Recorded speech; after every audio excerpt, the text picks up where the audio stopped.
Kada smo gotovi sa definiranjem svih parametara montažnih duplih zidova, možemo krenuti element plan, odnosno ispis nacrta. No, prije toga uredit ćemo oznake pozicija budući da su sada brojevi pozicija nasumični.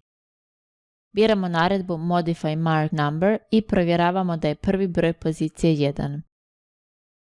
Zatim selektiramo sve zidove na modelu i vidimo odmah da su se brojevi pozicija ažurirali.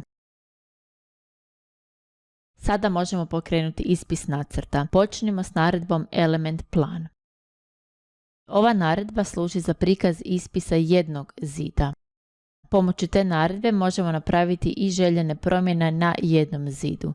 Selektiramo željeni zid i pojavi se prikaz ispisa nacrta, te pomoću ovih naredbi možemo izvršiti određene promjene na tom zidu.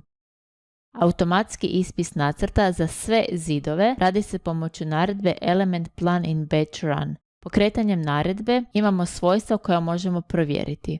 Ovdje označavamo točan tip nacrta za pojedini tip elemenata koje imamo u modelu. Trenutno imamo samo duple zidove i za tu vrstu elemenata ćemo iz padajućeg izbornika odabrati tip layouta koji želimo i zatim označiti sve elemente na modelu. U nekoliko sekundi izgenerirani su nacrti za sve zidove koje imamo na modelu. Sadržaj i izgled tih nacrta definiran je u katalogu, Layout katalogu, a kako se to definira i uređuje prikazano je u jednom od naših prethodnih videa, pa to svakako pogledajte.